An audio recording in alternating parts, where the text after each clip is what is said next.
Hello, everyone, and welcome to Timeless with Julie Hartman Live. It is Thursday, January 23rd, 2025. I'm Julie Hartman, and it is great, as always, to be with you. I am so sorry that I haven't been with you for about a week and a half now, though once you hear why, I have no doubt that you will understand. As many of you know, there were some terrible wildfires here in Los Angeles that affected some members of this team, especially our dear Sean McConnell. Sean lost his home in the Altadena fire, and he has since been living in an Airbnb. So we've had some production disruption because of that. And also, I was affected in part by the Palisades fire because I grew up in Pacific Palisades, and my whole community has been destroyed. Literally, through an act of God, a miracle, my home was spared. It was one of a few that was spared on my street. We thought that it was totally over. I mean, when we saw the videos of the Palisades fire sweeping through our neighborhood, burning down Pali High, burning down the elementary school that I went to for kindergarten, burning down the church that I was at on Christmas Eve, burning down many of the homes on my street, we thought that our house was done for. But thankfully, it did survive. But that's just to say that it has been a particularly crazy past few weeks. And then on top of that, I got the norovirus, which, by the way, may I just say, if you can at all control it, don't get that. It is not exactly fun. I actually got the norovirus my freshman year of college in February of my freshman year. And I went to the student health center and I was hooked up with an IV, getting IV fluids. And I had my friends come and visit me. So I was lying there like a vegetable. So it wasn't my first rodeo, but that's just to say I'm so sorry that we've had a little bit of a hiatus from the show. And to further segue into something, speaking of a hiatus, I am announcing today that this is actually my last show of Timeless. It's very bittersweet. I am filled with all sorts of emotions right now, more than you could possibly imagine. But I will be moving on from my on-air work here at the Salem Media Group, and I will actually be moving to Washington, D.C. next week to work for the Trump administration. So you can see why it's bitter and it's sweet. As I'll talk about more in this show, I have loved my time here. I have been unimaginably grateful for the time that I have spent being with all of you and all of the challenges that have come with this job, all of the triumphs, all of the things that I have learned. The opportunity to get to know you and be a small part of your life has been really one of the greatest honors of my life. But I'm also so excited to move on to this next chapter. I didn't expect it.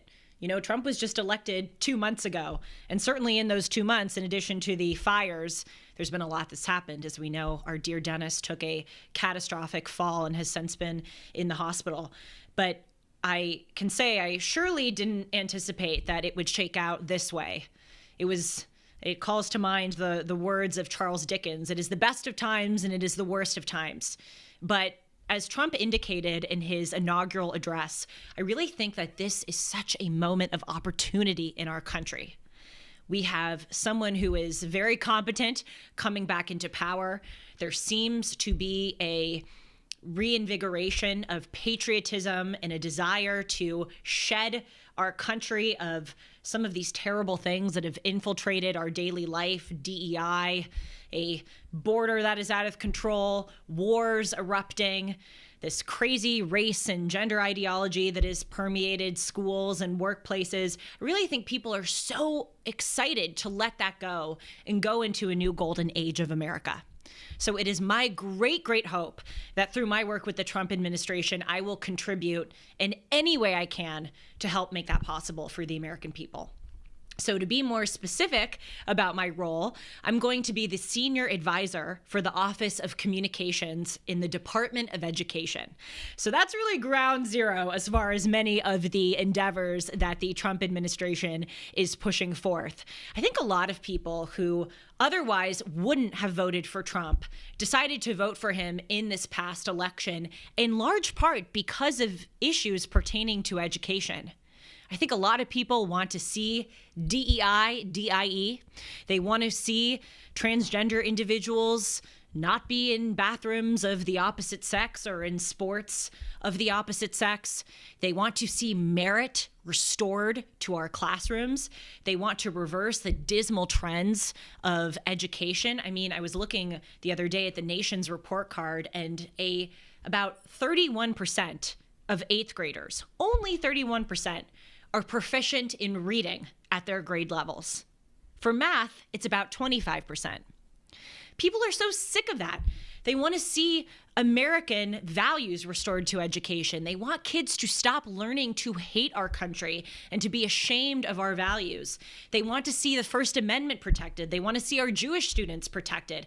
I think this is a real opportunity. And so I'm very excited to go in working under Secretary Linda McMahon and others in the Department of Education and communicate with the American public using the experience that I've had here at Salem to really deliver this message in an effective way.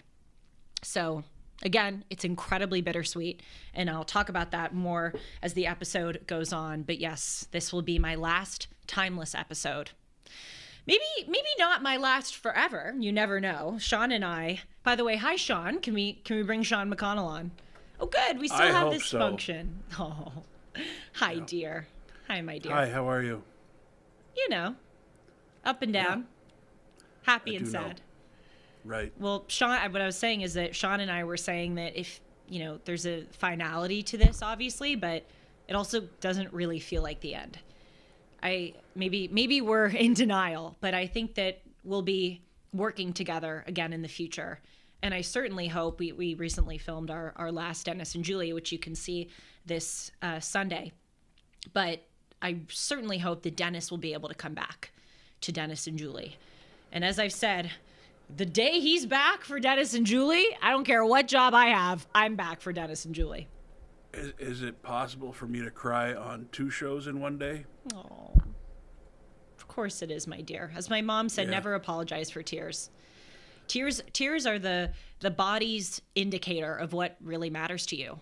And I was actually with someone a few months ago, and we were walking. We had just gone to church, and I started crying about something on the sidewalk. And I was so embarrassed that I was crying in front of this person who I didn't know very well. And she said to me, just what I said to you, she said, "Don't be ashamed of that. Take that as a message. It's your body saying something to you. And so when you feel tears come up, take note of it." I'm very honored that you're crying, Sean. I think fluids have been so purged from me as a result of the norovirus that I don't really have any more fluids to shed. Sorry for the TMI. Also, I think I'm very much being stoic and holding it in. But boy, do I love you. And am I so grateful for all that we've done together and all of the ways that you've supported me.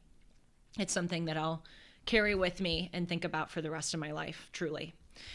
But we'll get to the sappy stuff in a few more minutes. This is still timeless. We still have to cover some ground here. And we just had a presidential election. Oh, no, sorry. Still having the norovirus brain. We just had a presidential inauguration, even better than an election, or as some lawmakers said after January 6th, an erection. They said that Trump incited an erection instead of an insurrection. Anywho, on Monday, President Trump was sworn in for the second time as the 47th president of the United States. And, people have been covering so much that day. And there were all of these fantastic moments. I mean, Melania's had everyone. I want to know what you think. Sean had this hilarious comment, which some of you will understand. I did not understand it because I never saw this show or read this magazine. But I asked him what he thought about Melania's hat. And he said that it looked like, what was it again? The spy from Mad Magazine? Mad Magazine. And in the back of every Mad magazine was a cartoon, Spy versus Spy. And there's Melania. That is hilarious. I have never heard of Mad Magazine, nor have I seen the spies on Mad Magazine. When I looked that up, it was so true. It was giving sort of Puritan at times.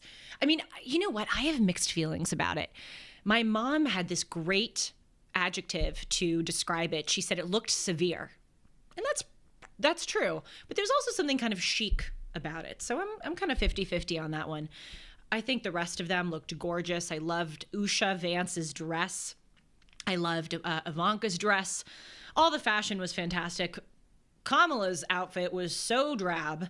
I mean, she was in mourning, so we can understand that. But, speaking of Kamala, there was one moment of that inauguration that I don't think is getting talked about enough.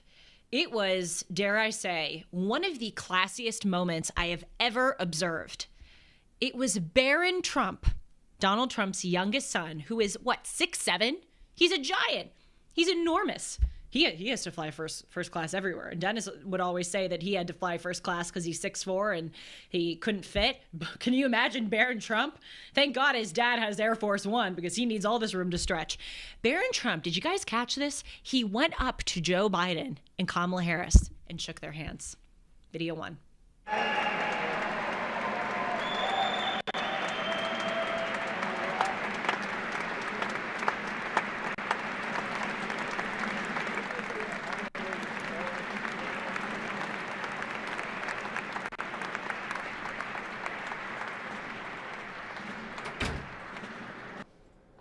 It looked like for a second there, Joe was like, should I sniff him? Wait, I should sniff him. Joe at the end of that, it was so funny because he just looked like totally shocked. He was like, did Barron Trump just shake my hand? He was probably trying to figure out who it was that just shook his hand.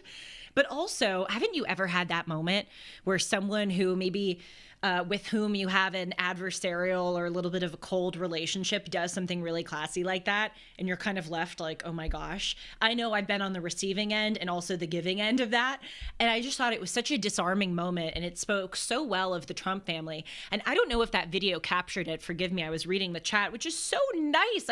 I am so touched. I'm really blown away by the chat right now. Thank you so much. I want to go through it and read it a little bit more.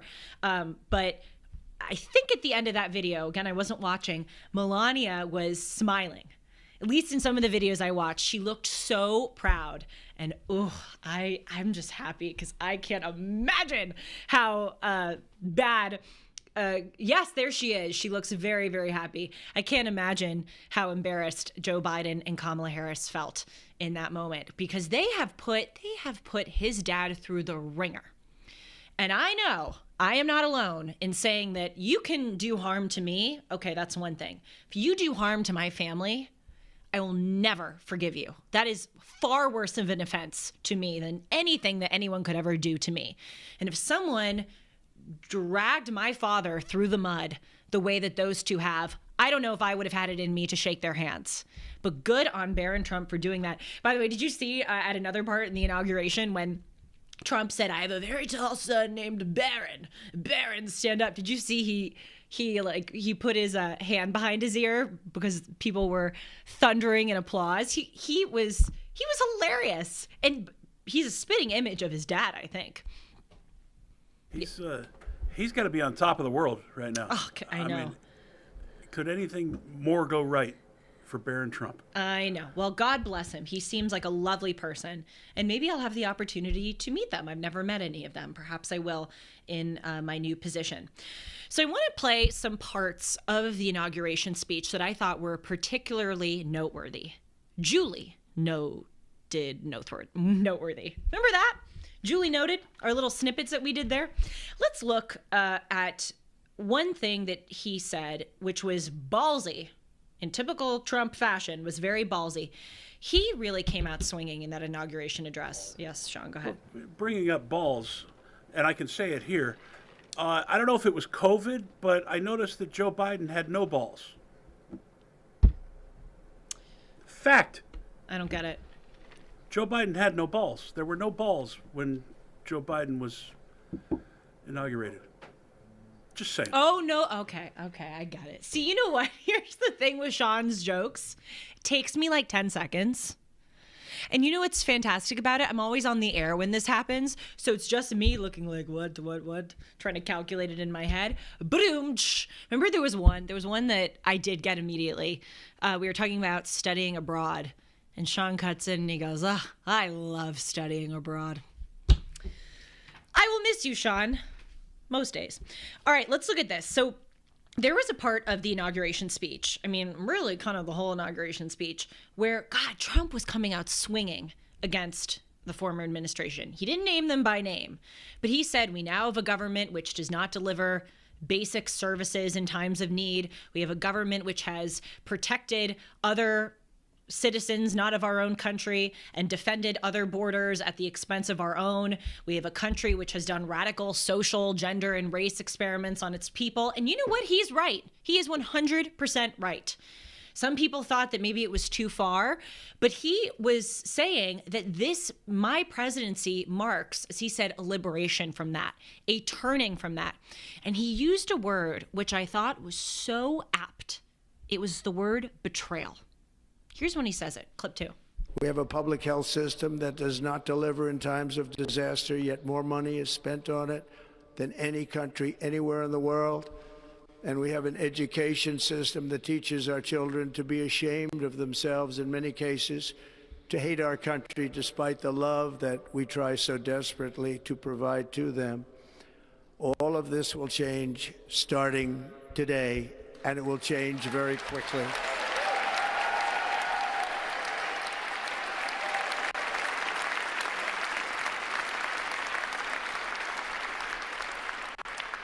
My recent election is a mandate to completely and totally reverse a horrible betrayal and all of these many betrayals that have taken place, and to give the people back their faith, their wealth, their democracy, and indeed their freedom. From this moment on, America's decline is over. That's really what it is. What he just said is so true. It is a mandate that this betrayal is reversed, that the American decline is over. It was such a great word. He also, in the speech, and we could play so many parts of the speech, but I'm only playing a few. He was summarizing what it means to be an American. And as I was watching it, I was truly crying because it was so powerful and meaningful and true. Let's listen to part 1. Than any other, there's no nation like our nation. Americans are explorers, builders, innovators, entrepreneurs, and pioneers. The spirit of the frontier is written into our hearts. The call of the next great adventure resounds from within our souls. Our American ancestors turned a small group of colonies on the edge of a vast continent into a mighty republic of the most extraordinary citizens on earth. No one comes close. Americans pushed thousands of miles through a rugged land of untamed wilderness. They crossed deserts, scaled mountains, braved untold dangers, won the Wild West, ended slavery, rescued millions from tyranny, lifted billions from poverty, harnessed electricity, split the atom, launched mankind into the heavens, and put the universe of human knowledge into the palm of the human hand. If we work together, there is nothing we cannot do and no dream we cannot achieve. How can you listen to that and not be so proud of our heritage? It is one of the great calamities of our time that, as I indicated earlier, people are taught to be ashamed of being an American. Roger Scruton observed that you can't change the DNA of your country, your heritage, your civilization any more than you can change the DNA of your own body. And you look all around the world, and people from countries who are far, to put it mildly, more authoritarian and dictatorial and brutal than our country, they have pride in the fact that they are Iranian, or they are Chinese, or they are Nigerian, or they are Brazilian. I mean, if you would talk to someone who's from Iran and they say, I'm so proud to be Iranian, I'm so proud to be Persian, would you look at them and go, oh, really? You're so proud to be Iranian when you live under Ayatollahs and you have these horrible laws saying that men are superior to women, and if a woman is raped, that she needs 4 male Muslim witnesses in court to corroborate her story? No, you wouldn't say that. You would understand that this person can have pride for their country, irrespective of the terrible things that their country has done and continues to do. Meanwhile, we have a fantastic heritage. Doesn't mean we haven't had some horrible things happen. Of course we have. But people feel like they have to do these Maoist self-criticism sessions for being an American. I listened to that. I couldn't be more proud to be from that heritage. And he goes on. Our country was forged and built by the generations of patriots who gave everything they had for our rights and for our freedom. They were farmers and soldiers, cowboys and factory workers, steel workers and coal miners, police officers and pioneers who pushed onward, marched forward, and let no obstacle defeat their spirit or their pride. Together they laid down the railroads, raised up the skyscrapers, built great highways, won 2 world wars, defeated fascism and communism, and triumphed over every single challenge that they faced. After all we have been through together, we stand on the verge of the 4 greatest years in American history. With your help, we will restore America promise, and we will rebuild the nation that we love, and we love it so much. We are one people, one family, and one glorious nation under God. So to every parent who dreams for their child, and every child who dreams for their future, I am with you, I will fight for you, and I will win for you. We're going to win like never before. And finally, another favorite part of this address was when he was talking about how few people could have imagined that he would have been in this situation. And that over the past 4 years, he has overcome many trials. And he said that he is an example that nothing is impossible in America. And he had another line about the impossible relating to America that I thought was so great. I stand before you now as proof that you should never believe that something is impossible to do. In America, the impossible is what we do best. Can I get that on a t-shirt or a hat? A MAGA hat that I'll wear into In-N-Out. Remember when I did that? Oh my gosh. I did that back in August. I went into the In-N-Out near me and I thought, you know what? People wear Harris Waltz memorabilia. I might as well go and see what would happen if I wore a Trump hat. And I got a lot of mixed reactions. But I can imagine if I did that in the upcoming days or the days surrounding the inauguration, it may be a different story. But my gosh, I hope that all of you are feeling as optimistic as I am and that you enjoyed that inauguration day as much as I did. I was so relieved, I have to say, as I'm sure you were. I was so relieved when he took the oath and he was officially the president. Because after that July 13th Butler rally, I was so scared that something might happen. When he moved that inauguration indoors, I said, thank God, because that is certainly the last thing that we needed. You know, I would transition to do my final My Pillow, or as Dennis would always say, Mipillow ad read. He would do this to me. I'd be over there about to film Dennis and Julie, and I'd have to do these ad reads, and we do AmFed Coin and Bullion, we do, you know, the Prager Cruise, and then we go to My Pillow, and Dennis would call it Mipillow. And every time I saw it on the teleprompter, I had to hold back my laughter. But I'll leave the Mipillow ad read to the final part of the episode. I feel like that's a very good note to end on, the final My Pillow ad read. But I just want to close out by talking to you about this moment, this final show, Timeless, and what the past 2 years has meant. I launched the show in November of 2022, so it's been, I'm trying to calculate in my head. And we know on the air, it's not one of my strong suits, calculating live on camera. History major, everyone, not a math major. It's been 2 years and 2 months that I have done this show. And we've done Dennis and Julie for longer. I launched Dennis and Julie out of my dorm room in college when I would throw, see, I'm a I'm a Dennis protege. I had to do that. Knock the microphone at the end. But I'd throw all my laundry to the side and go on and do the show with Dennis. So, I've been at this for a few years now. And when I started Timeless, let me tell you, I had no idea what I was doing. I had just graduated from college. I got this amazing job at this AM radio company that was moving into podcasting. I had this show, Timeless. I had my show with Dennis, and then I was the regular standing guest host for all of Salem's nationally syndicated talk radio shows. And I went in to do this show 3 times a week. And let me tell you, I remember at the beginning feeling like I was drinking from a fire hose. Everything that you see around me, literally everything, the logo we designed, the set, I bought the furniture, the chairs, the side, what do you call it? Side table, the decorations, I'm trying to look over here. Yes, the lion, because I was in Winthrop House in college and our mascot was the lion and I loved that house. And LA and CI, I mean, everything. I came in here and I was like, okay, I have to figure out set design. I have to figure out the format of the show. I have to figure out what I'm going to wear. And that didn't always go so well, as we'll see in just a moment. But I came in here as a recent grad, going into being a talk show host, and I felt like I was underwater.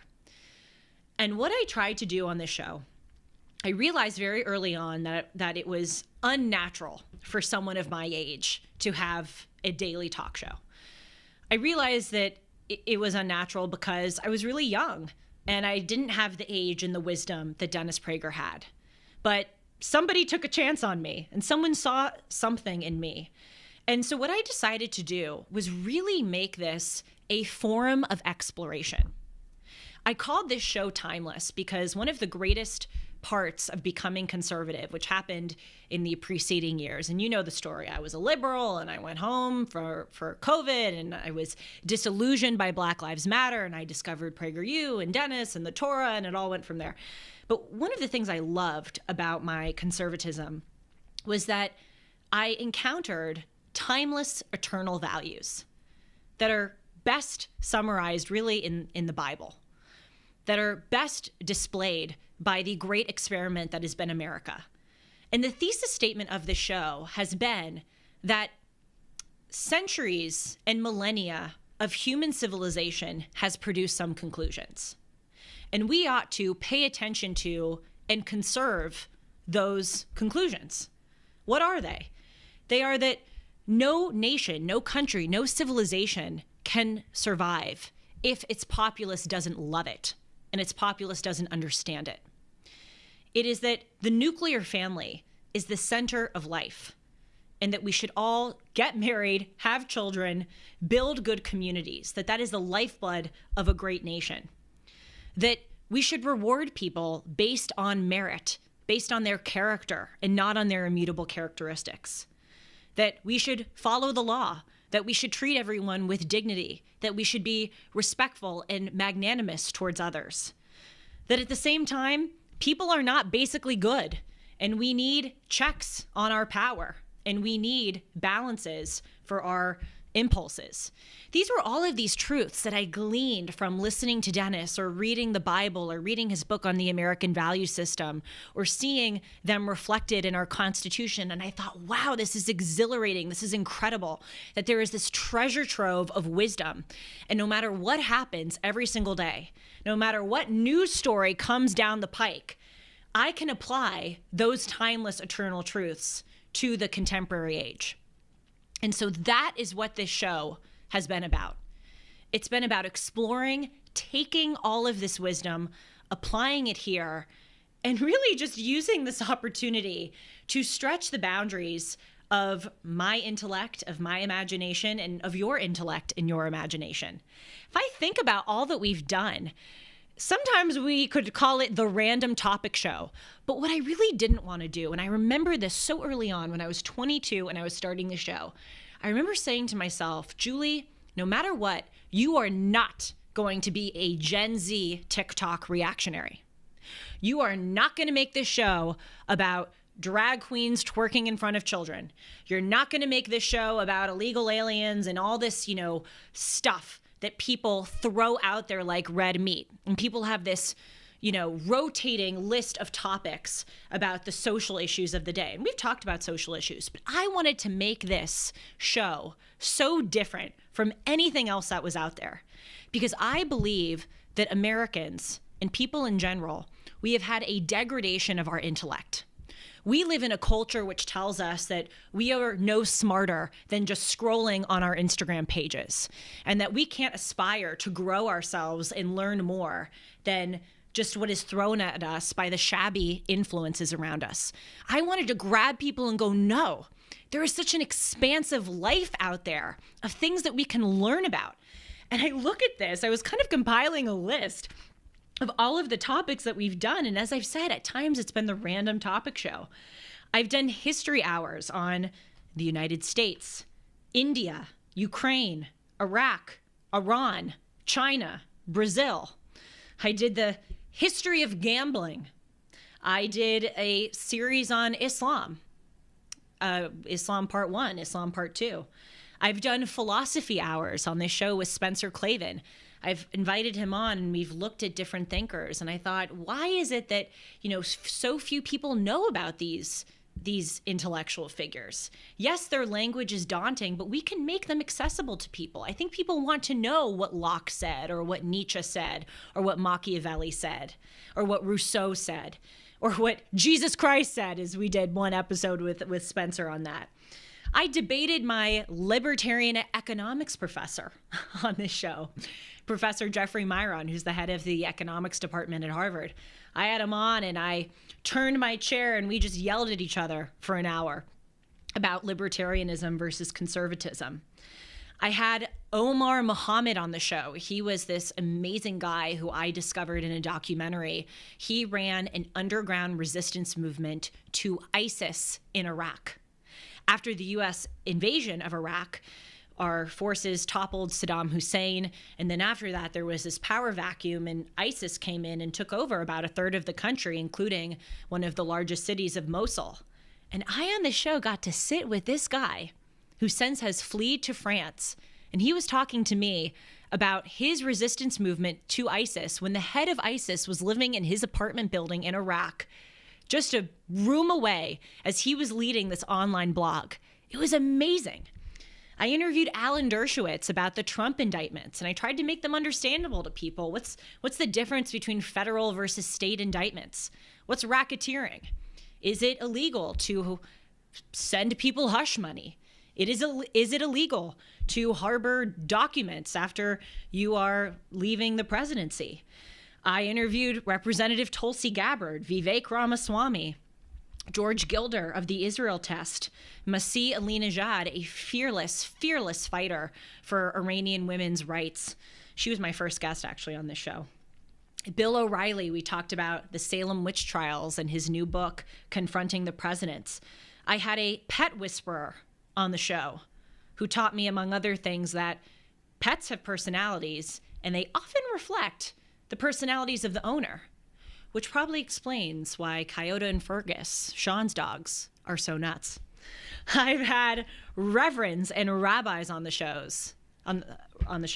Rock stars like Dion DiMucci came on and talked about his struggles with addiction and overcoming them, coming to Christ and being in the Rock and Roll Hall of Fame. I had dating experts on the show, FBI and CIA agents who talked to me about what it was like on the inside. CIA agent Andrew Bustamante talked about the recruiting process of the CIA, how they look out for people who have been through trauma because they know that those individuals can handle some of the most terrible things in foreign combat zones or undercover. I have done shows on weddings. How have weddings changed over time,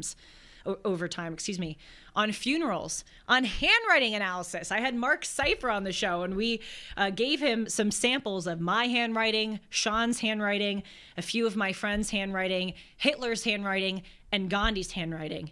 And I said to Mark Seifer, now who's the lunatic out of this? And he said it was Sean's handwriting. True story, check it out. We did a show on cemeteries in this country, cool, creepy cemeteries and burial practices. You know, I learned on this show that embalming was created during the Civil War to transport bodies of people who died on the battlefield so that their bodies could be reunited with their families.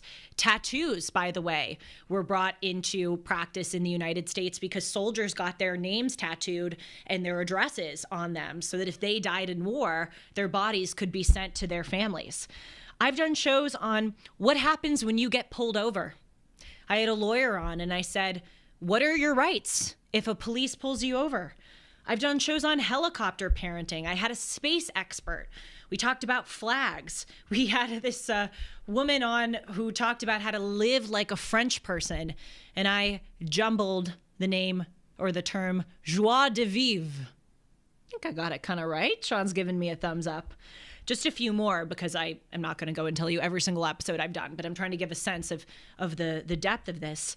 Art shows. I sat here across from my dear, dear friend, Robert Florzak, who is an artist and art historian. And I said, what are 5 paintings that everyone should know? We talked about Bernini, the great sculptor. I had Carl Magnus Palm, who's the biographer of ABBA, and David Leaf, the biographer of the Beach Boys, on the show. We've done programs on being in your 20s. Hello. Proof that it's not always so easy and so such a straight and narrow road. How advertising has changed. Remember, I am the frito bandito. I'm like, whoa, there used to be un-PC advertising on the air. I went up to Columbia University and took videos of the craziness convulsing outside of the Gaza solidarity protests in April. And finally, one of my favorite shows that we've done, and really kind of a theme of this one, of this program, is how technology has deadened our lives. Should we be on social media? How do our daily habits inform the way that we live? I mean, 30 years ago, we didn't have Amazon, we didn't have Netflix or Hulu or Uber Eats. If you wanted to see a movie, you would leave your house and go to a movie. If you wanted to buy a book, you would leave your house and get a book. If you wanted to get food, you would leave your house and go get food. Now we have everything at our doorstep, but we're so hollow. Through all of these, again, I have just tried to enrich your lives. And I know my life has been so enriched by this show.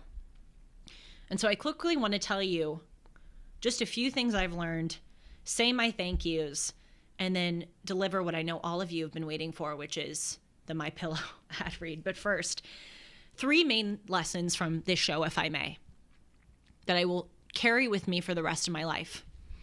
The first one is go for it. Do not fear. I learned from my darling co-host and friend, Dennis Prager, that the most cited commandment in the Bible is do not fear. I had no idea when I first discovered Dennis and then reached out to him that it would lead me right here and to have a show with him and to guest host his radio show. But I decided to email him. And then once I got in touch with him and he invited me in to observe the show, he invited me on the air. I decided to go on the air. And then after that, not many people know this, I pitched becoming his intern. I didn't know Dennis at all. I'd met him once. And I texted him, and then he called me and put me on speaker with his wife and Alan Estrin, and it was quite a daunting phone call. And I pitched to him being his intern, and I said, look, I know you don't know me, but I promise you that I will be so loyal to you. I will do whatever you want me to do. I will shine your shoes. I will get your dry cleaning. I will organize your newspapers. I will do whatever. I am not high maintenance. I just want to spend a summer with you, shadow you, learn from you, and most importantly, be useful to you. And that was the whole thing that turned my life around.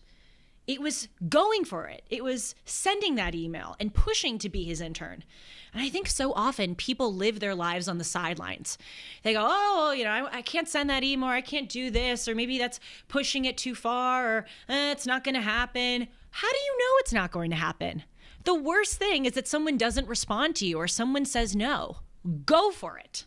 Because if I'm proof of anything, Trump said in his inauguration speech that he's proof that the impossible can happen. If I'm proof of anything, it's that going for it and being yourself can pay dividends. That's the first thing. Go for it. Take a swing at life. We have one life. We have one shot. Don't waste it. Take every opportunity. I remember I would come into this show sometimes, and as I indicated, there were days when I felt like I was drowning. There were days when I came in here and I thought, oh my God, what am I going to talk about? And what am I going to say? And I knew, on some segments I maybe messed up something, or I didn't like the way I looked. But I just had this image of someone pitching a ball to me like I was a baseball player. And I had this vision of myself as being up to bat and hitting. And I knew some days I'd hit a home run, and some days I would, I don't know baseball terms, but strike out? Does that mean to fail? Yeah, I got it. Some days the ball would go curving somewhere out in the stands. Other days I'd swing and miss it. Other days it'd clock me right in the face, and those days did happen. But every single day I just tried to take my bat out and swing. That's number one. Number two, don't fear being wrong. And don't fear failing. Again, I can't tell you how many times I have come on this show, and it has dissipated over time. I got really comfortable about a year in. But boy, at the beginning, there were times when I would end the show, and Sean knows this. He would come in and I would go, oh my gosh, I could have said this better. Oh my gosh, I could have said that better. Or I would say to Sean famously, how bad was I? That was always my line. How bad was I? And there were times when I would watch myself back and I would go, dang it, I wish I had done that differently. Or maybe I don't quite agree with what I said now. Or maybe I've done more reading and more learning and my position has evolved on that. And you know what? That's okay. We live in this cancel culture world where people have convinced you that if you say something once, that has to be your opinion for perpetuity, that you will always be held to that statement. And you can never evolve. Bullshit. Sorry, you're going to have to bleep that one out. One last bleep just for the road. Bullshit. You can be wrong. How else are we supposed to grow? Coming onto the show, I knew I wanted to stretch the boundaries of our collective intellect. And I knew that in order to do that, I would have to say 80% cooked ideas. I would have to take some risks in the questions I asked or in the opinions that I espoused, because part of learning is throwing something out there, maybe not fully believing it or having it fully thought out, and then refining it and forging it and shaping it like a sculptor working on his piece as you go along. And so please don't fear failure and don't fear being wrong. If you say something that you regret, just apologize. Or if you evolve on something, just say it. It's really not a big deal. And also, don't fear putting yourself in tough situations. I mean, I look at this show, and as much as we did all of these different topics, oh my God, we tried a million different formats. I mean, do you remember, Sean? We went live, and then we didn't go live, and then we did these shows and broke them up into Julie Noteds, and then we didn't do Julie Noteds, and then we went back to doing live. We have tried everything. I've tried all these different topics. Heck, I've tried all these different outfits. Let's look at one that will go down in history as probably the worst outfit I've ever worn on the air. This is known as the blew off the shoulder calamity. Yes. This is when I was still testing out my on-air wardrobe. And Sean said to me that when I walked into the studio that day, I looked like I had just come from prom. And then by the time the show ended and my thumbnail was there with my hair all messed up, I looked like I had a little too much fun at the prom after party. And lucky me, all of these mistakes and all of these mishaps are on the internet in perpetuity. People can go and Google and see a timid me at the beginning of this journey. And boy, was I timid at the beginning of this journey. They can see my old outfits, they can see my mistakes, and it is on the internet forever, and I have no issue with that. Because we have got to reverse this cultural trend of being afraid to put yourself out there and fail and make mistakes. And then the third big takeaway is, and I said this a few minutes ago, when you are yourself in life, God will reward you. God will put things in front of you and put people in your life that are supposed to be there. And trust me, I do not have my life figured out by any stretch of the imagination. But I look at the past 4 years. I look at how hard it was to go public with my conservatism. I had people from my past, people who I went to school with, people who I played sports with, turn on me, call me evil, call me mentally ill, say that I had lost my mind, that they once respected me and now they think I'm this bigot. And that was really painful.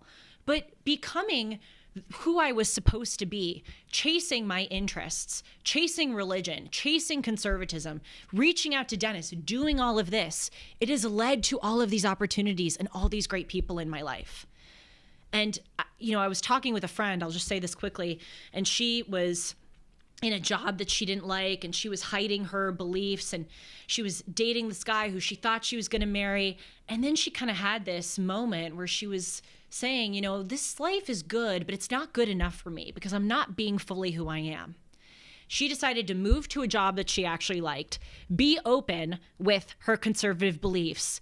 And wouldn't you know, she has a great profession, she has all these friends, and she's got a new boo who is far greater for her than the old one. When you are yourself, things align. And so with that, I want to say thank you. Thank you so much to all of you who've been with me from the beginning.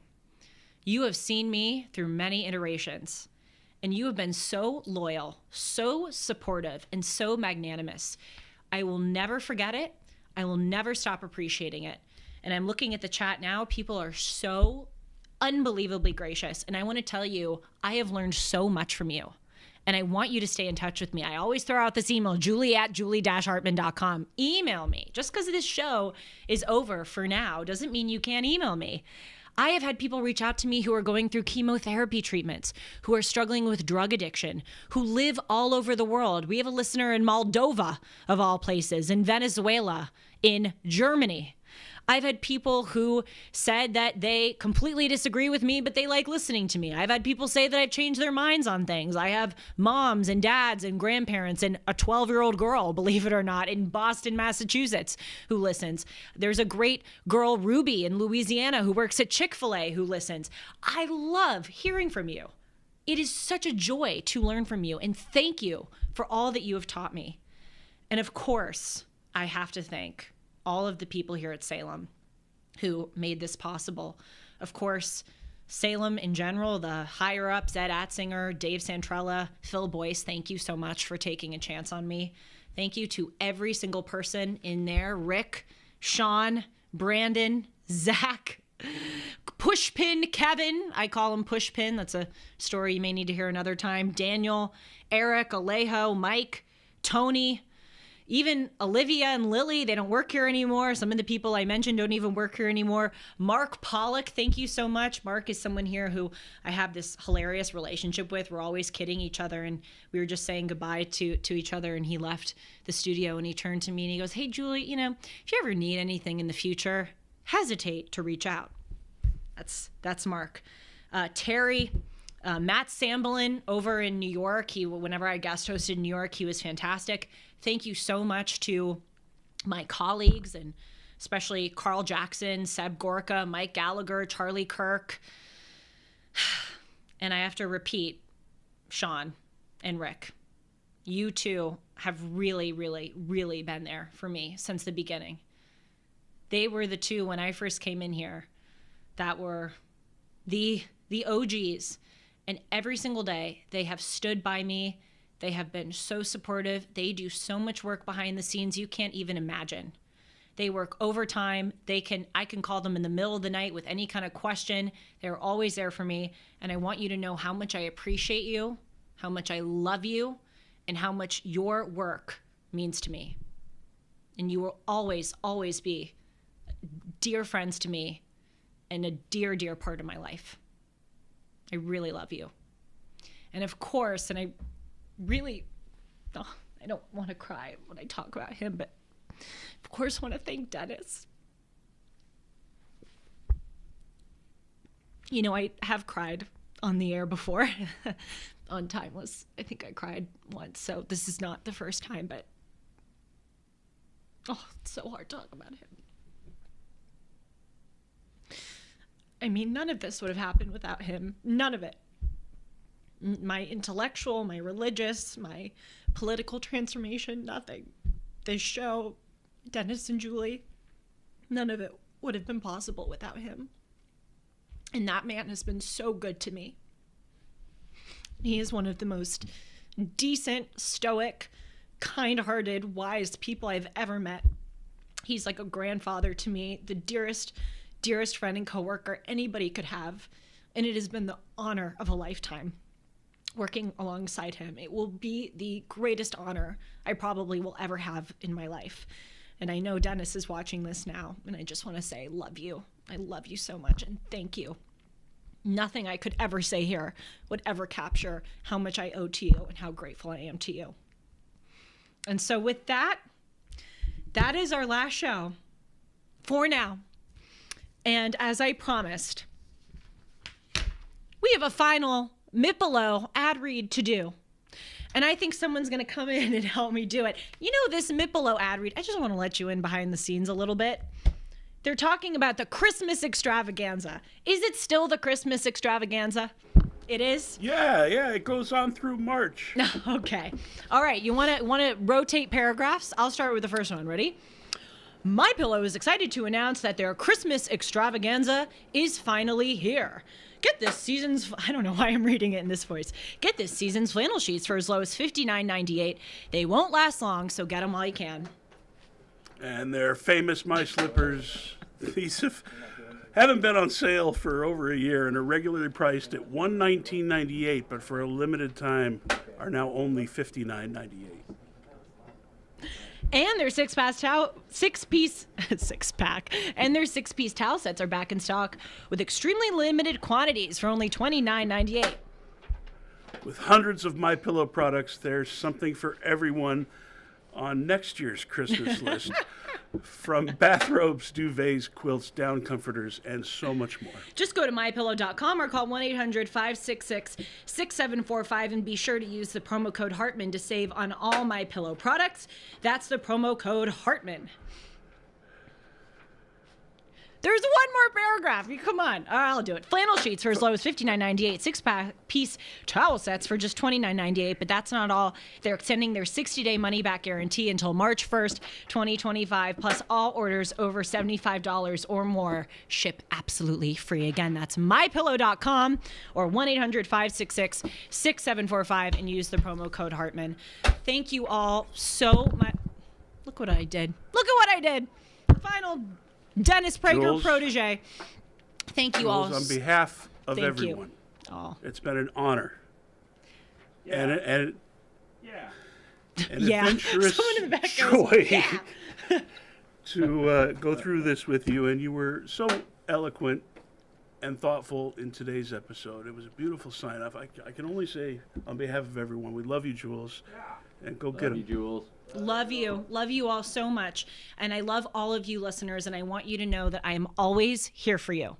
You can email me, and please do, at julie@julie-hartman.com. And you know, I start the show by saying it's great as always to be with you. I want to end that it really, really has always been great to be with you. See you soon.